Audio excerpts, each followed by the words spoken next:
Une aile composite, qui est appelée aile noire en raison de sa composition en fibres de carbone et de sa couleur distinctive, fait l'objet d'une attention particulière lors de la production de l'avion de passagers MC-21.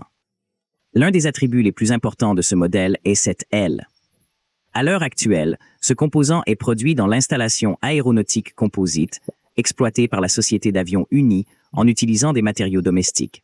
Cette capacité a été atteinte en remplaçant efficacement les composites étrangers qui n'étaient plus disponibles à la suite des sanctions. Les matériaux composites, utilisés par les compagnies d'aviation russes depuis de nombreuses années, représentent actuellement environ 30 à 50% de la construction du MC-21. L'ère de l'aviation composite a depuis commencé, malgré le fait qu'il était autrefois croyé que les composites ne pouvaient être utilisés que sur des avions de gros corps. Les composants tels que les rabats, les trains d'atterrissage, les portes et les carrés sont désormais tous fabriqués à partir de matériaux composites, et les avions avec des pièces composites sont à la pointe. Le MC-21 est le premier avion de sa catégorie à posséder une aile composite, qui représente 40% de son volume, battant ses concurrents. Par exemple, les matériaux composites constituaient environ un quart des composants du Tu-204.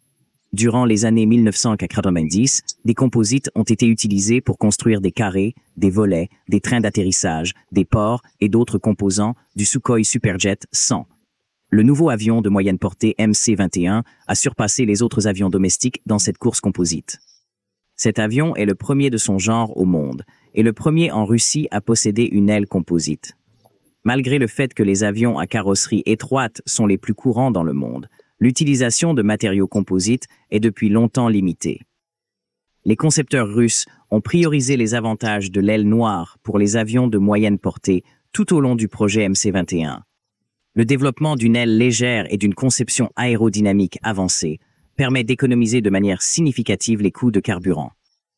Les ingénieurs s'efforcent constamment d'améliorer le rapport d'aspect de l'aile, qui est le rapport de son étendue à son cordon moyen. La densité et le poids élevé de l'aluminium entravent l'obtention d'un rapport d'aspect élevé.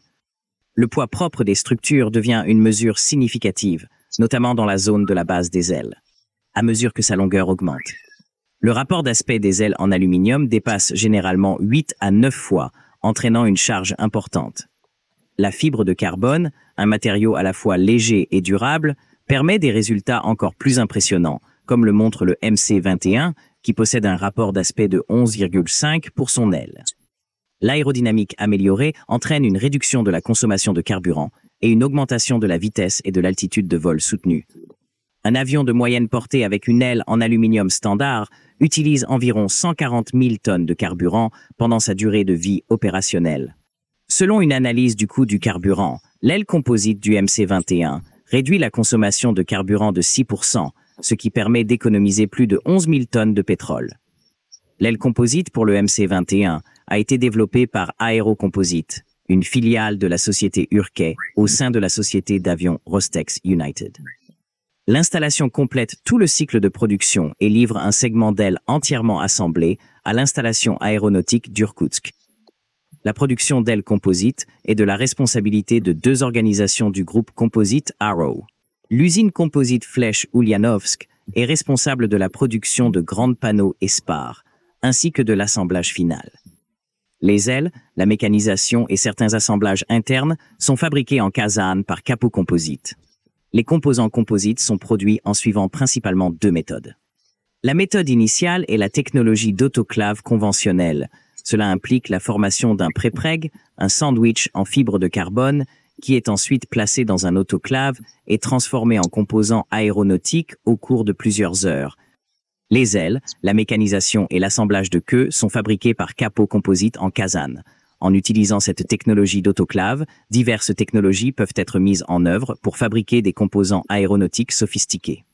La technologie de perfusion est une de ces méthodes qui permet de produire plus rapidement des pièces telles que les pales de ventilateurs. La méthode de l'autoclave nécessite l'assemblage de grands composants à partir de composants distincts, ce qui présente un défi pour des composants intégrants complexes. En revanche, la perfusion peut accueillir de tels complexes. L'avantage substantiel de la technologie de perfusion est qu'elle ne nécessite pas d'autoclave spécialisée. Actuellement, l'usine Aero Composite Ulyanovsk est la plus grande entreprise en Russie qui emploie cette technique pour la production de pièces composites aéronautiques. Ulyanovsk, la première installation de ce type au sein de la société d'avions Rostex United, a utilisé une technologie de perfusion avancée pour créer une grande boîte à ailes. Cette méthode implique l'utilisation automatisée de rubans de carbone, un aspect unique de l'industrie. Les matériaux composites pour le MC-21 ont été importés au départ, mais avec l'avancement du projet, les installations nationales ont commencé à fabriquer des composants d'ailes. La technologie russe s'est donc distinguée de ses homologues étrangers et est maintenant un exemple exemplaire d'innovation avancée en aviation. Les interdictions et sanctions étrangères ont entraîné l'arrêt de l'approvisionnement en matériaux composites, ce qui a posé des défis à l'industrie aéronautique russe depuis 2018. Néanmoins, l'industrie aéronautique a rapidement remplacé les fournisseurs étrangers par des fournisseurs nationaux, processus facilité par la base technologique préexistante en Russie, où la production composite est en cours depuis 2015. Le développement de matériaux pour les structures composites porteurs de charge des ailes a été rendu possible grâce à la collaboration entre des scientifiques de l'Université d'État de Moscou et la société Rosatom. Actuellement, la conception des ailes MC-21 utilise exclusivement des matériaux composites domestiques pour les technologies de perfusion et d'autoclave. Le MC-20300, lancé le 25 décembre 2021, a démontré ses capacités exceptionnelles. Les essais de compression des ailes noires russes ont été achevés avec succès en mars 2024, ce qui a effectivement achevé la phase de remplacement des composites importés par des composites domestiques. La boîte à ailes de la MC-21 a été soumise à des pressions dépassant le seuil calculé de 1,5 fois lors des essais afin de vérifier la haute résistance et la sécurité de l'aéronef dans diverses conditions de vol conformément aux normes aériennes. Une partie de la structure de l'aile a également été chauffée pendant les essais pour évaluer la résistance des composites aux températures élevées. Maintenant, êtes-vous d'avis que les ailes composites surpassent celles en aluminium? Faites-nous savoir dans les commentaires. Veuillez aimer et partager nos vidéos et abonner à notre chaîne. Veuillez également adhérer à notre chaîne pour nous encourager.